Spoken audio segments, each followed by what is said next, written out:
परिच्छिते कथाम वक्तुम सभायाम संस्थिते सुखे। सुखदेव जी परीक्षित को पान करा रहे थे, स्वर्ग के देवता आ गए अमृत का घड़ा लेकर के रख दिया। बोले क्या लाए हो? बोले स्वर्ग का अमृत है। क्यों लाए हो?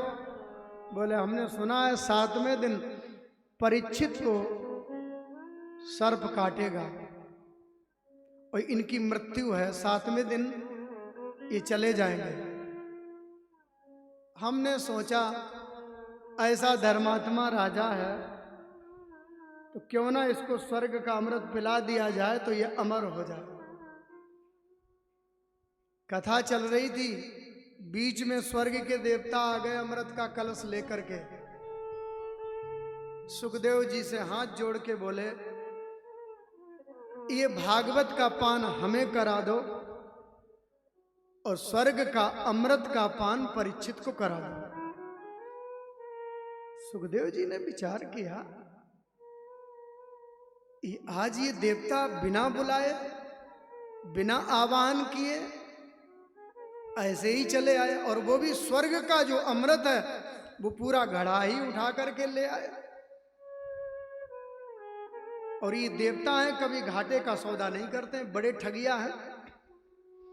ये तो ददीची बाबा को महात्मा को प्रणाम करने गए और प्रणाम के बदले में उनकी हड्डियां ही लेकर के आ गए। सावधान तया सड़ू।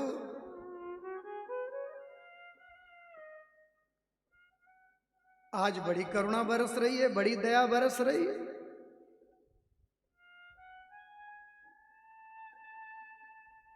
बीच में अमृत रख दिया। सुखदेव जी समझ गए कि ये भागवतामृत और ये सुधामृत दोनों ही अमृत है।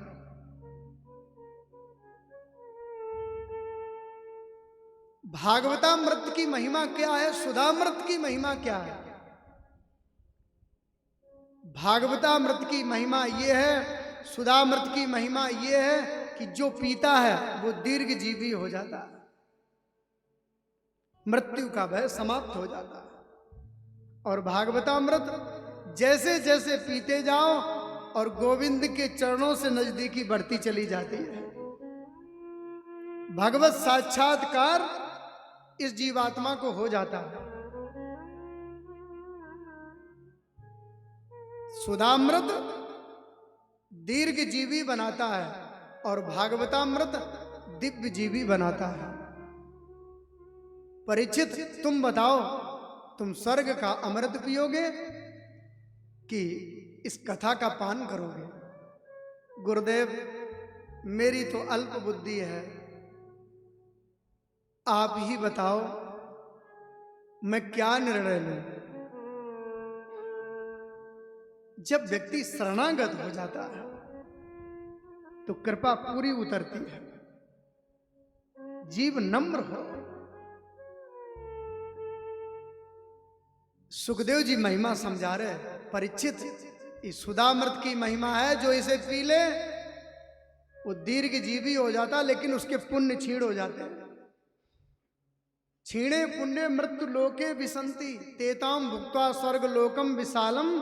क्षीणे पुण्य मृत्यु लोके विसंति, धीरे धीरे पुण्य क्षीण होते हैं, चट से आके गिर जाते हैं। लेकिन भागवतामृत